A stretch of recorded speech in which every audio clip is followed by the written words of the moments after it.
Good afternoon and welcome back to another ironic introduction to another video. Today I have a spreadsheet for the best champions to awaken as of August 2020. Do keep in mind that I placed Airwalker and Dragon Man on this list before they've actually launched, so their placement is pending their actual in-game value. As always, there will be a link to the spreadsheet in the description below and timestamps based on each class going in order from left to right if you want to jump through my in-depth explanations champion by champion for why I think that champion's awakened ability is worth considering. Some notes about the spreadsheet is if a champion has a 1 next to their name, that means they get great value at 1 sig level. If they have a greater than symbol, that means this champion gets value out of increasing their signature level. If they have max, that means you actively want that champion max signature. A great example is Captain America Infinity War, whose awakened ability is a percentile chance and is only a 100% chance when he is max sig. This is very different than someone like Aegon, who has great value in increasing even all the way up to 200. It's just that there's no actual inherent difference between 200 and 199. It's just a raw percentage output variance there. If a champion has an asterisk and a number by their name, that means that there is a sig level optimization at that signature level. Either I've done the math, evaluated the curve, or personal experience has brought me to recommend specifically that signature level.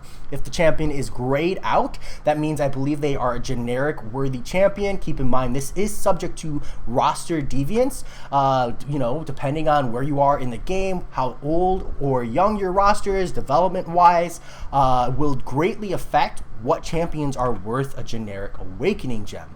And do be mindful that some champions like Blade and Stark Enhanced are lower on the list than class specific options because of this variance. If the champion is colored in of their class type, that means I've determined they are class specific worth and definitely worth a class awakening gem. And if they're not highlighted at all, that means I thought their awakened ability was worth talking about and mentioning, but isn't something I'm actively recommending you use an awakening gem on.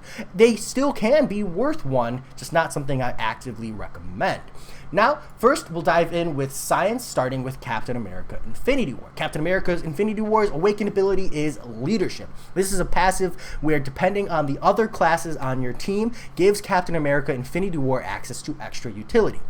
The most notable ones here are skill, science, cosmic, and tech. The skill one, as long as you have a kinetic potential, if Captain America would be debuffed, he shrugs the debuff instead. So as long as the debuff isn't something that starts at the start of the fight and you can consistently maintain kinetic potentials, he is essentially debuff immune. Science gives you access to a weakness debuff, which is incredibly useful for Alliance Quest Map 7, because there is a path where you do need access to a weakness debuff. So rather than get it with the Resonate Mastery, you can use Captain America Infinity War instead. Cosmic gives you access to a defensive armor break, an armor break based on a well-timed block, which is incredibly useful because you're not always in a position to attack the opponent to place armor breaks. Captain America Infinity War would let you do this defensively. And then finally, and probably the most utilized utility out of this is the Petrified debuff. This reduces power gain on opponents as well as gives you access to reverse healing. Captain America Infinity War's reverse healing is by far the most accessible in the game because even a 2-star Cap Infinity War has incredibly high block proficiency and perfect block chance. So if you are properly parrying, even a 2-star Cap Infinity War can be your reverse heal option in times of need, namely boss rushes is where this comes up the most, or maybe Realm of Legends Wolverine if you really need an option to get past there. Next up is Void. Void gets most of his value at signature 1, and then as you increase the signature level, essentially this increases the damage output of Void. But signature 1 gives you access to an ability called Fear of the Void. Void places debuffs on the opponents, but once he places his 6th debuff, they typically just fall off and you have to re-ramp. Fear of the Void, when you stack 6 debuffs, they instead combined into a Fear of the Void debuff, giving you the value of all 6 debuffs combined. This is what gives Void reliable power gain reversal and even heal reversal. A little bit of both. The power gain reversal is a little harder to manage, but the heal reversal for sure. because normally if you want the heal reversal, you have to hope you get 2 petrifies early on, and even then it's a fairly short time window, because once you hit 6 debuffs, you have to re-proc it. Fear of the Void gives you a much longer window of reliable heal reversal, because effectively, as long as Fear of the Void is active, you will have heal reversal active as well. This will also give you a really good damage bump for Void, as well as debuff generation, making it much easier to keep these up and get overall damage over time effects on the opponent.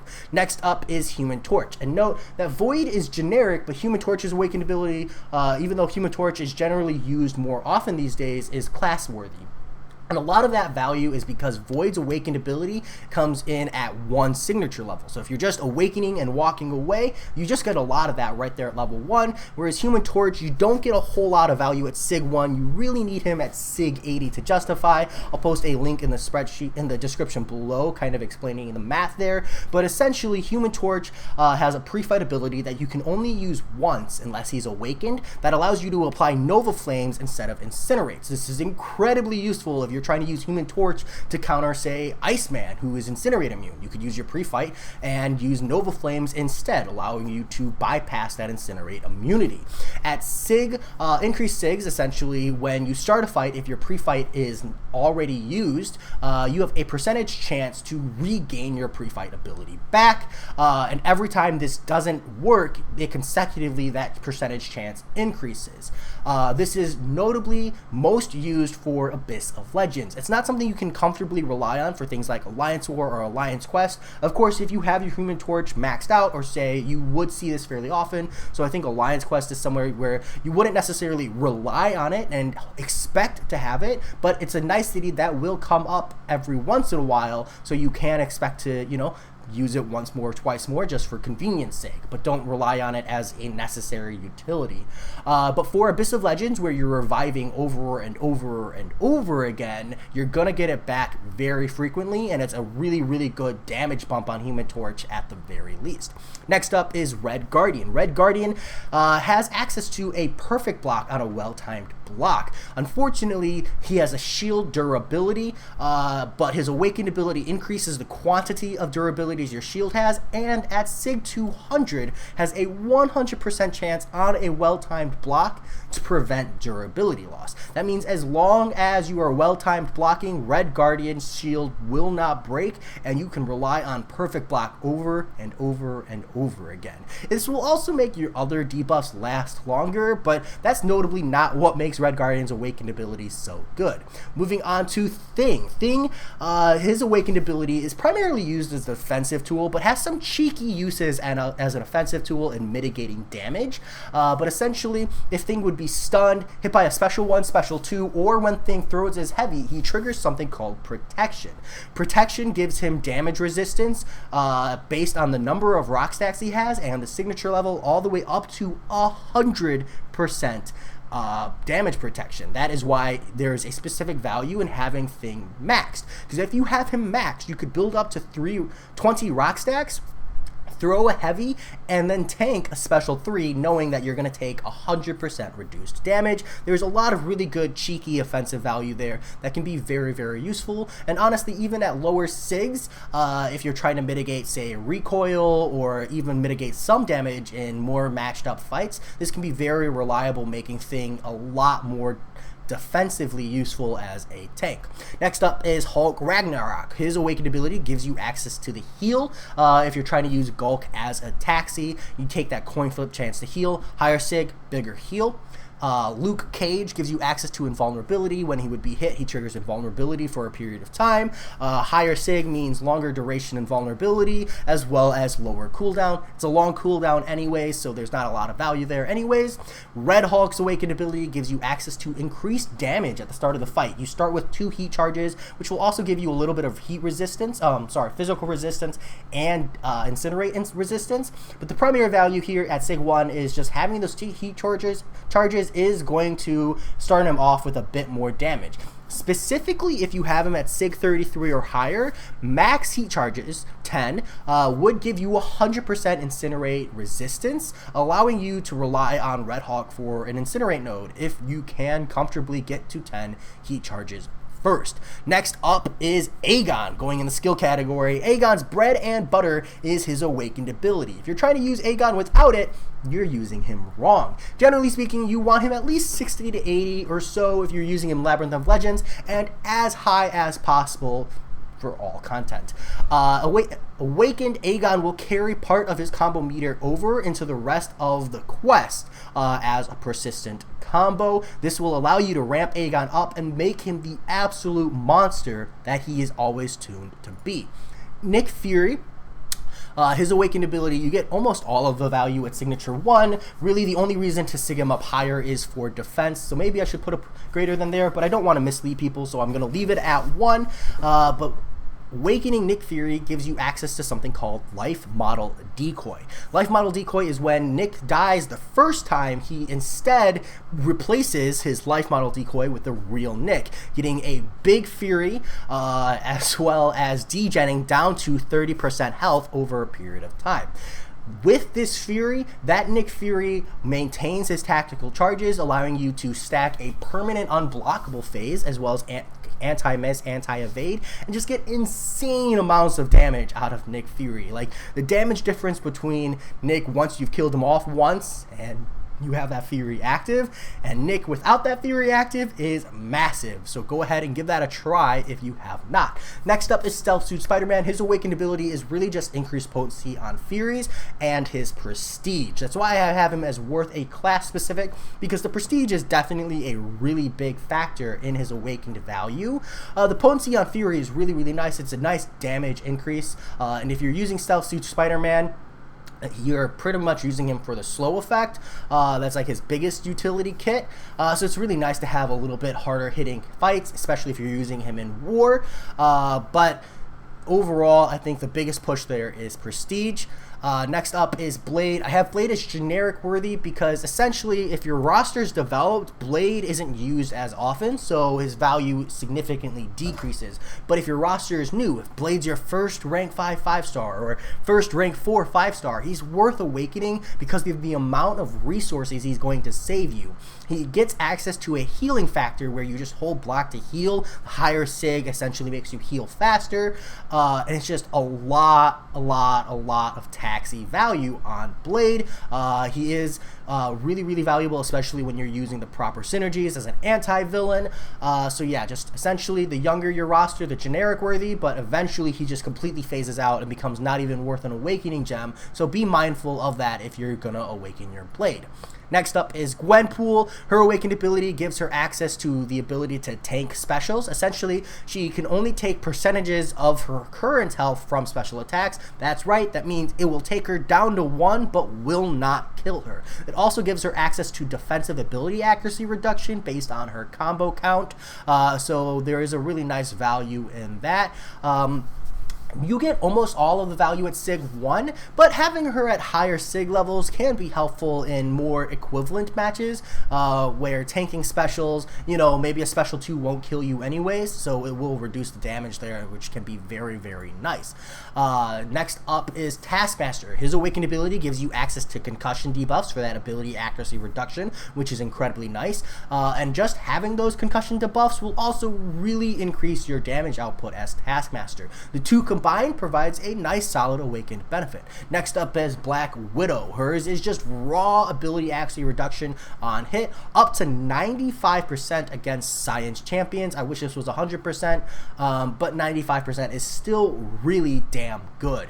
Unfortunately, she doesn't really have a whole lot of utility outside of that, and that's why she's low on the list. Next up is Night Thrasher. His awakened ability gives you access to a taunt on heavy attacks, as well as the ability to generate furies when you're attacking a taunted opponent. This really, really, really ramps up Night Thrasher's damage output, so it's definitely really worth noting if you're trying to use Night Thrasher aggressively. Next up is Killmonger. His awakened ability is Reverberation. This is primarily a defensive tool, but can be very useful on attack as well, as it does give you access to extra damage. But the defense portion of it is essentially that as long as he's not armor broken, has vibranium armor active, when he's struck, he does Thor's damage based on the percentage of power that he has. making him a more frustrating defender than he can be if he's not awakened. Next up is Korg. Korg's awakened ability gives him access to the Thorns damage, as well as the ability to potentially shrug debuffs,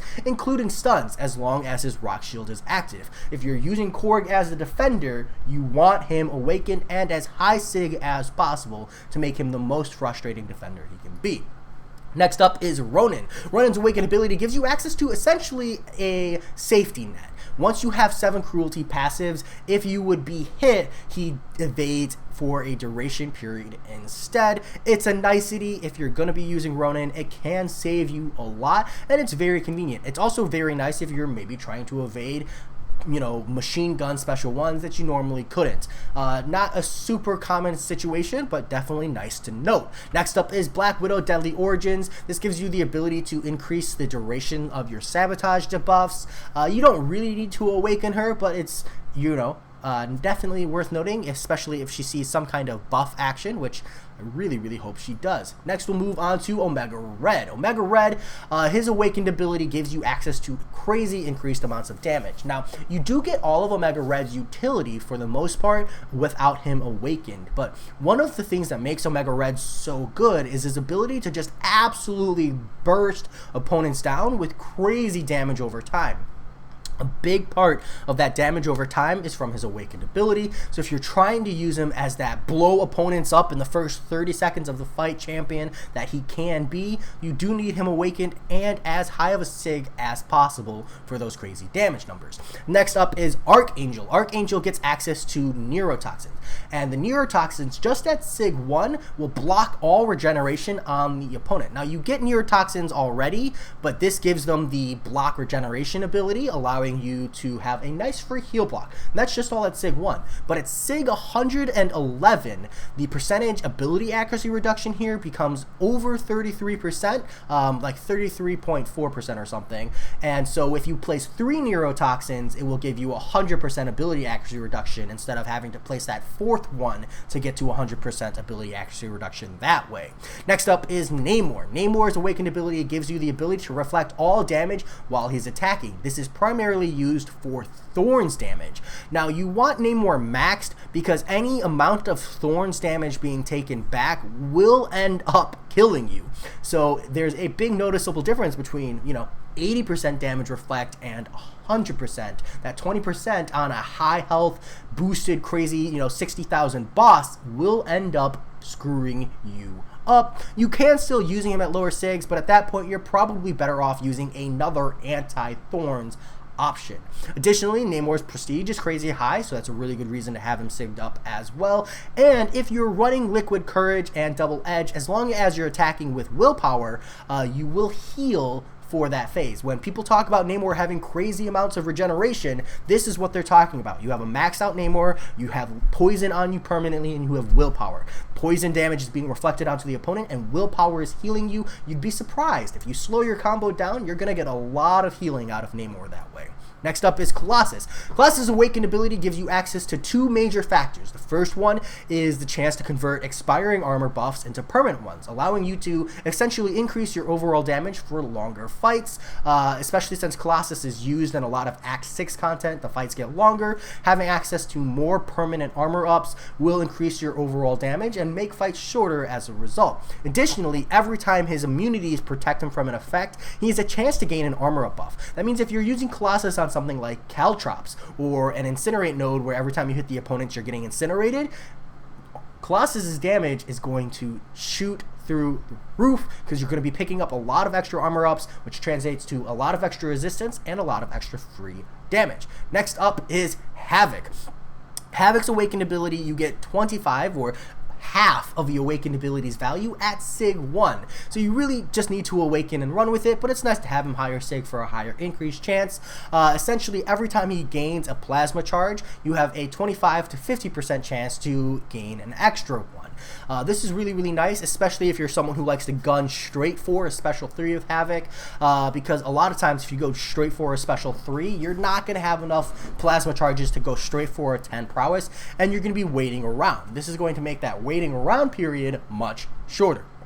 Next up is Sunspot. Now, Sunspot's biggest value in his Awakened ability is arguably his crazy high prestige, but it also increases the maximum number of solar charges he has. Now, what's really nice about this is at higher signature levels, you will be able to comfortably stack multiple solar flares and then throw multiple special 2s before you expend all of your solar charges. Also, it will allow you to reach a higher cap solar flares for a really big special 2 should you need that extra big special 2 damage, but again, really only recommend Awakening Sunspot if you care about that prestige. Wolverine X I have as unhighlighted because he's a trophy champion that you had to get in a specific way, so I didn't want to have him as class specific, so we'll keep him here at the moment. But this gives him access to a reduced rage cooldown as well as a regeneration buff based on the number of rage charges he ended in the last fight, making a really solid taxi. I think notably I see him used in like Alliance Quest, so that's nice for those of you who have a Wolverine Weapon X.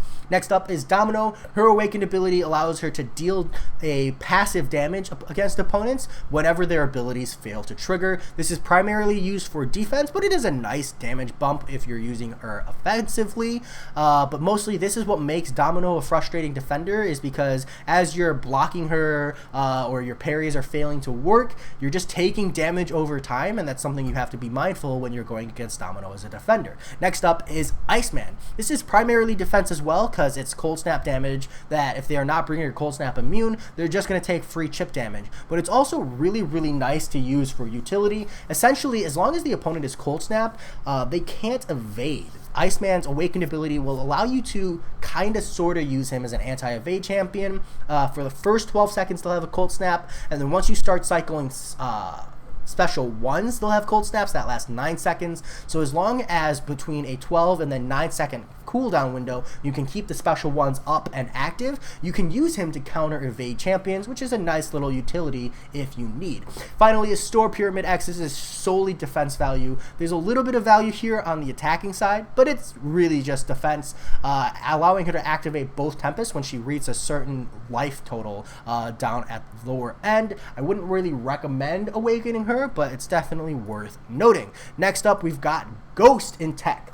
Ghost's Awakened ability, you get a lot of the value at Sig 1, because that means you just start the fight phased, and starting the fight phase, the dynamic is different than when you start unphased, because when you start unphased, you have to dash back to trigger the phase, and then a lot of times the opponent will dodge, and you've got this awkward passive AI, but when you start phased, you can just stand there and immediately counter hit, allowing you to play a lot more aggressively. It can be very nice. Additionally, when you take missed hits, you generate power. I noticed the biggest jump in this at Sig 60, like all the way from Sig 1 to Sig 60. I didn't feel like there was a significant increase here, but at Sig 60, I saw a nice solid jump in value. And at Sig 200, Sig 120, 140, I saw another note, and then Sig 200 is where I really saw the best value here, because this was when I was reaching special 2s every fight before the opponent reached a special 1, which allows her to just absolutely murk opponents, especially in Alliance War. Next up is Doc Ock. Doc Ock's Awakened ability is worth Sig 1 as a generic, because this allows him to be a Havoc counter. So if you're looking for a really good Havoc counter, this is really nice to have. Havoc is someone who every time he's power drained, all his plasma charges are lost. Doc Ock normally just power locks, but once he's awakened, he also power drains when he's power locked the opponent, allowing you to use Doc Ock as an effective counter. Doc Ock also, when higher sigged, will get that really aggressive playstyle where you just perma power lock the opponent, just play super aggressive with intercepts and special spamming. It's a really nice playstyle. I encourage you to check out Seaton's video on it, when like Kabam John was like, hey, you guys are playing Doc Ock wrong. It's a really interesting video, and you'll see Doc Ock has a lot of really good aggressive playstyle mechanics. Next up is Warlock. Now, I wouldn't really recommend a generic on Warlock, but he's definitely worth awakening. I think that the fact that the number is really low, it's just free damage every time the opponent is power drained or burned, but what makes this Awakened ability so good is Warlock's best matchups are Havoc, Mr. Sinister, Domino sometimes, these champions where he's constantly proccing power drain.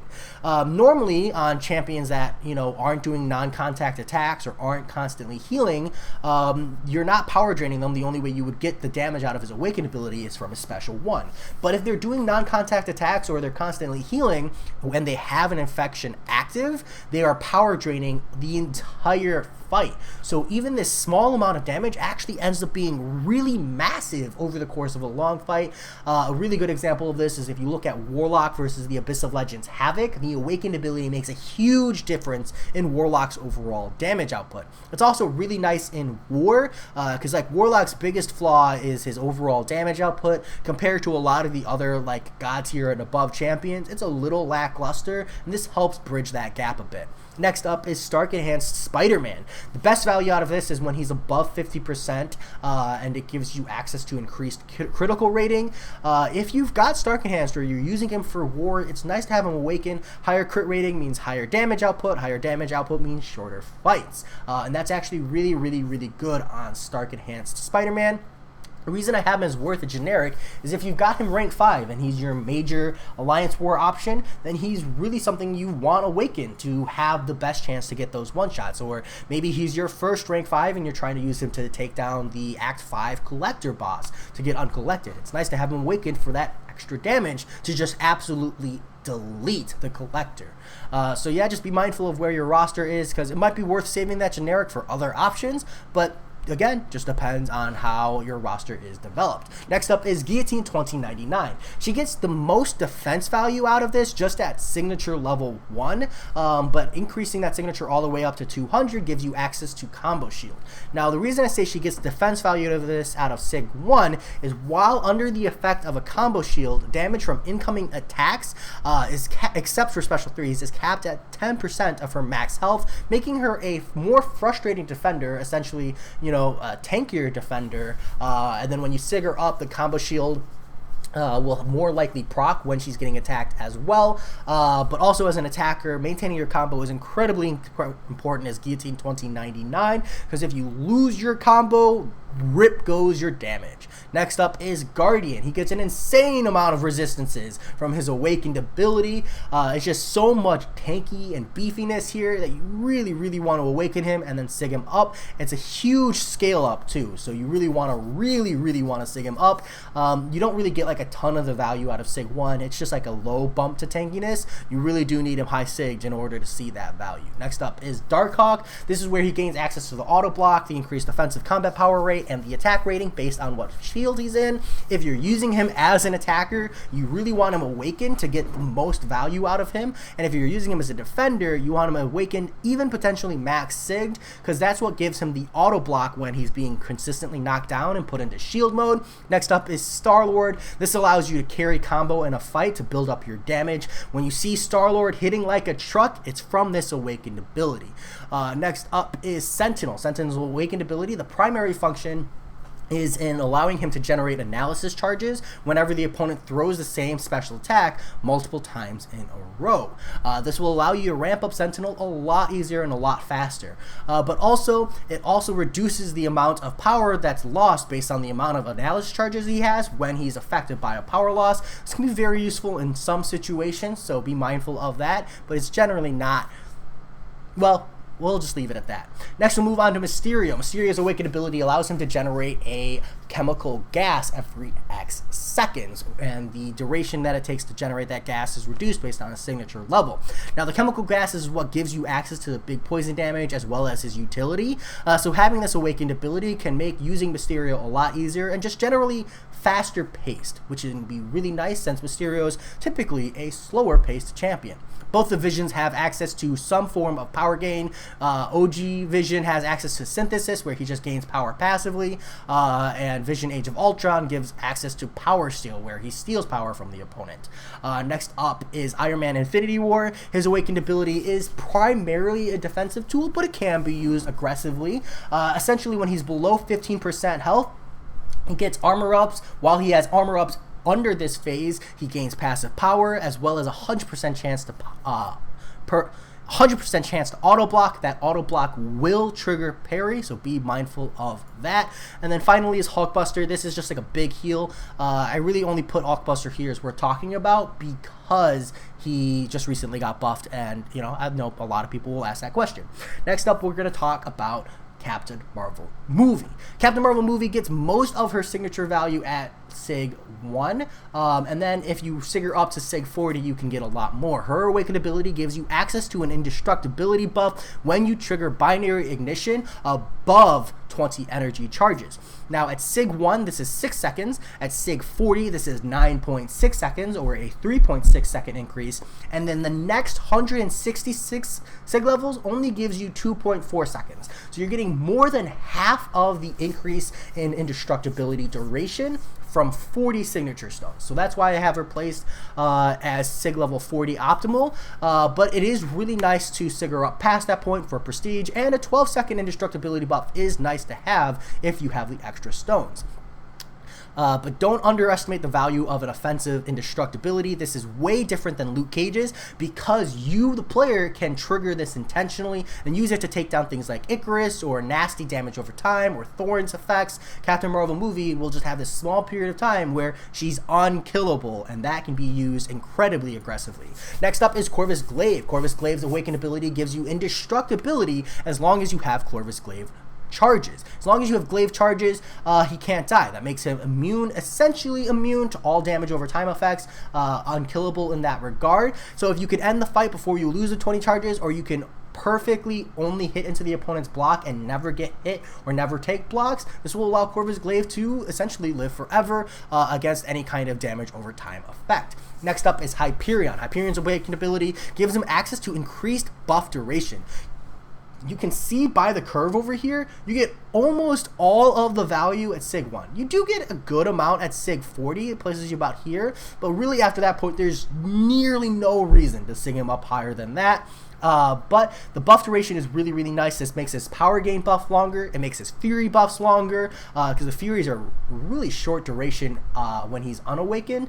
The power gain buff is nice unawakened, but it's noticeably strong when he's awakened. Next up is Silver Surfer. Silver Surfer is just raw buff potency increase. The reason I have him as class specific worthy is because if you care about prestige, it's a really good awakened ability to have. Dragon Man, these are just, ignore the images here, I apologize. Dragon Man's Airwalker's Awakened ability is he places a Dark Tide debuff on the opponent every 8 seconds. Because of a lot of his kit revolves around the Dark Tide debuffs, I imagine this is going to be fundamentally similar to Mysterio's Awakened ability, but I think Airwalker might be really good, or at least worth noting, especially for things like Abyss of Legends, I think. So I've placed them up here as class specific for the time. Next up is Cull Obsidian.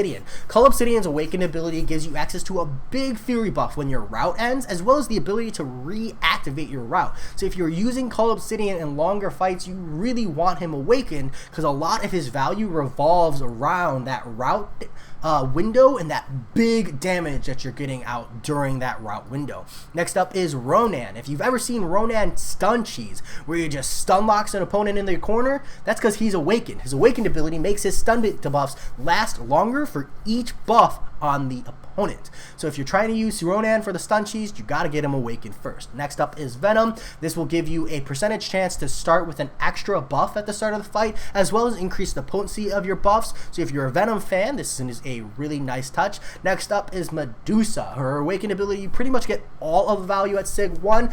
Yes, if you sig her up, it makes her a better defender, but auto block isn't really a problem these days in Alliance War, so I wouldn't recommend it. The nice thing about having her at Sig 1 is you gain access to the Fury buffs, and the Fury buffs, you get all of the attack rating value at Sig 1, so there's a really good Sig 1 and run with it Medusa style play.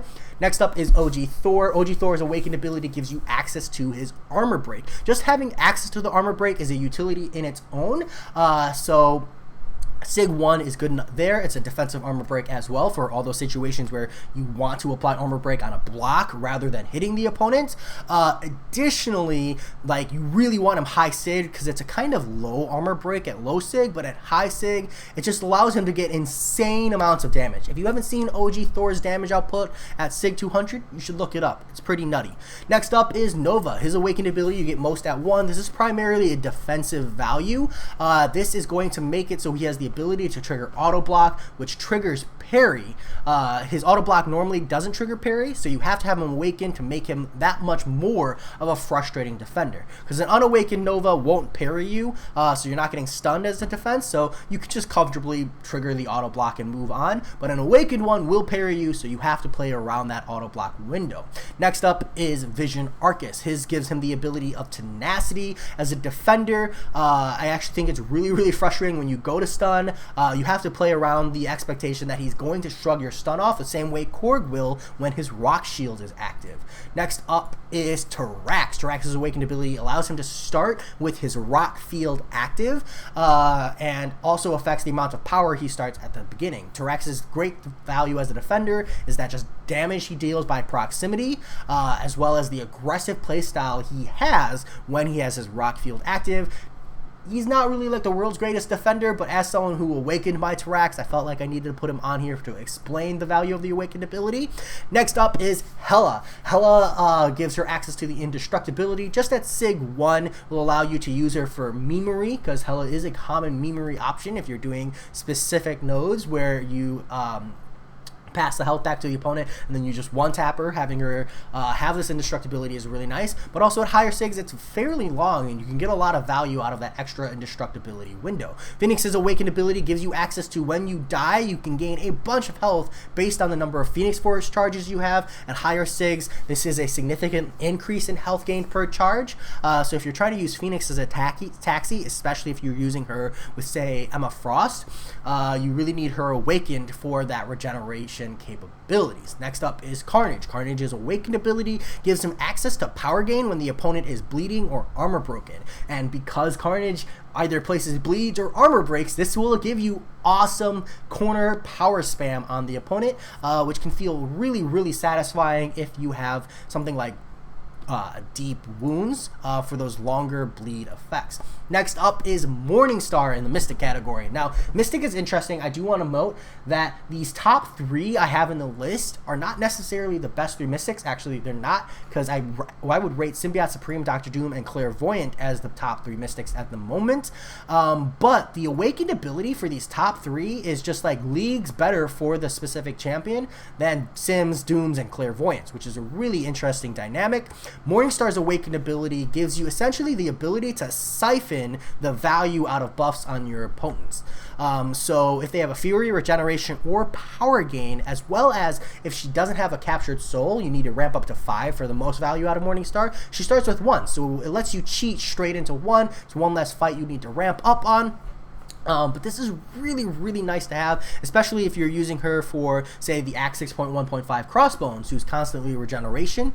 This is going to allow you to mitigate that. Or maybe you want to use Morningstar versus Hyperion. Mitigating that power at all is incredibly powerful for handling the power gain on that fight. It's definitely a really good utility, and it's roughly the way she deals with buffs until she can get to a special 2. Next up is Ghost Rider. Now, Ghost Rider gets almost all of the value at Sig 1. Essentially, he gets an extra judgment that allows him to gain a Fury effect. And the Fury is nice. It's a good bump in damage. And if you scale the Fury into the bleed, you get a nice bigger bleed as well. But the most value out of Ghost Rider's awakened ability is the fact that triggering this extra judgment will make all your other judgments longer. Think a longer Fate Steal, a longer Power Drain, a longer heal. A longer lifesteal phase is huge. You can get this really long lifesteal phase out of Ghost Rider, and it's really nice. So having him Sig 1 makes a big difference. Next up is Dr. Voodoo. Dr. Voodoo's awakened ability is essentially buffs on him are longer and debuffs on the opponent are longer. Depending on where you pass Brother Daniel, so be mindful that it's one or the other, not both simultaneously. But this means bigger heal or longer heal for Dr. Voodoo, or longer poisons or longer damage on the opponent, which is really, really, really breaking for Dr. Voodoo. It's a huge value there. Next up is Symbiote Supreme. Symbiote Supreme's Awakened ability allows him to place a stagger effect after a period of time. This can really improve the consistency of Symbiote Supreme. Sometimes you're fishing for a stagger, you really, really need one, and you just get bad luck. You don't get one. This kind of fixes that problem. You can know reliably that you're going to get one. It's definitely really, really nice to have if you happen to have that extra Mystic Gem for Sim Supreme. Next up is Doom, and I will note that Doom's Prestige is really, really good. So if you're looking for a Mystic option to Prestige up, this is one that I definitely worth recommend. But Doom's Awakened ability gives him access to, whenever he nullifies a power gain buff, he gains power himself. This is going to be big, since a big part of Doom's kit is trying to build up to a special 3 as fast as possible. Additionally, whenever he nullifies a buff, if the opponent isn't shocked, he will shock them.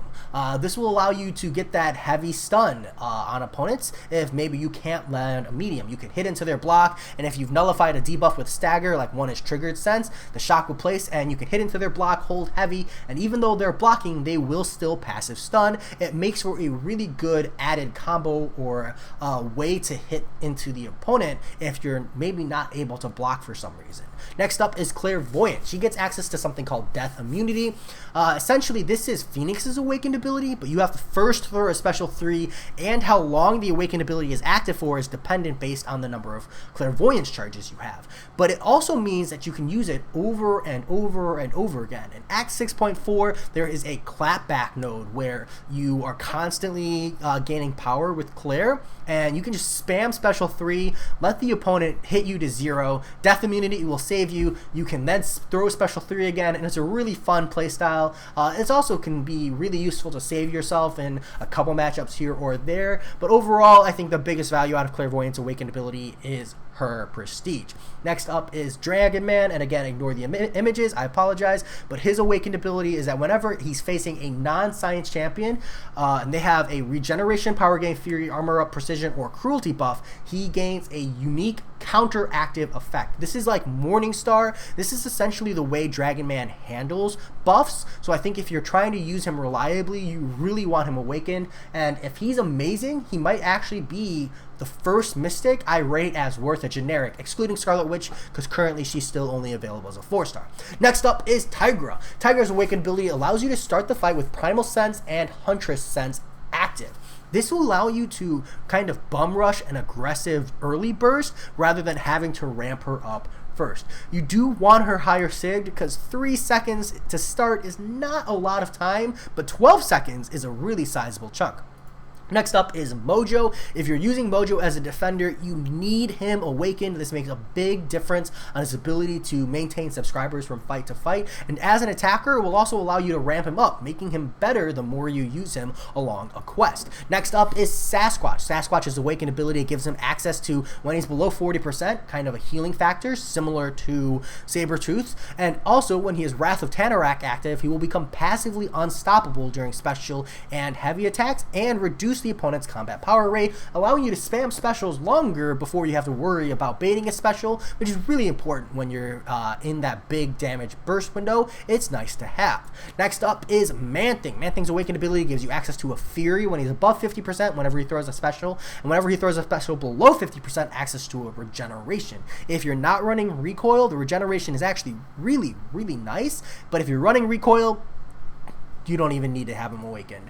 Next up is Magic. Now, a misconception about Magic is that you need her Awakened in order to mitigate Recoil. But her specials already trigger Limbo, and that's long enough to mitigate Recoil as is. What's really nice about her Awakened ability is, 1, the free damage, 2, the added defense value, because now opponents have to play around Limbo or suffer fun and interactive damage, and 3, the added tankiness, because it really gives you, as long as you're not just outright getting killed, gives you a lot of extra survivability in Magic. Taking some hits, triggering Limbo, and then getting that health back can be very, very, very useful in a lot of scenarios.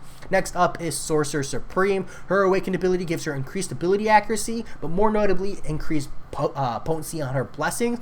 Blessings are a huge part of her kit, so having extra value there is very, very nice. Longshot's Awaken ability gives you access to an additional route of bad karma, as well as some nullification on buffs, which is really nice. And if he nullifies a True Strike unstoppable or unblockable, he can gain a matching buff, which is a nicety that definitely shows up when you're doing it, but I think just like overall the extra ramp is really good, especially since Longshot, a lot of his damage comes from placing bad karmas on the opponent and then dropping a big incinerate, so that extra bad karma makes a huge difference on the damage output. Dormammu's Awakened ability is primarily a defensive tool. Essentially, every time a buff expires on his opponent, they have a chance to degenerate, 100% chance to degenerate, for a quantity of damage. So when you're playing against a Dormammu, if you trigger Dex and then you use the Dex Precision, you're going to be degenerating. That's the fun and interactive damage of Dormammu. So if you're using Dormammu as a defender, this is something you definitely need. At the very least, Sig 1, higher Sig makes it more frustrating as far as damage output.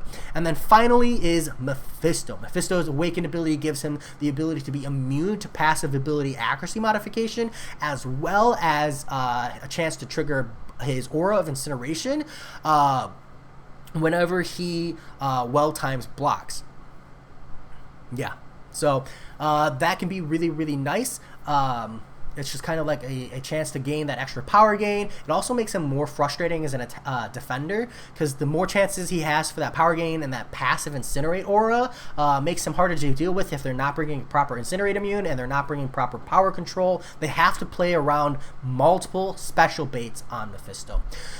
So we are finally done with the entire spreadsheet. Let me know what you think. Maybe I misplaced someone you disagree with. Maybe there's someone who's not on here that you feel should be. But as always, I hope you enjoyed, and I'll talk to you all later. Peace.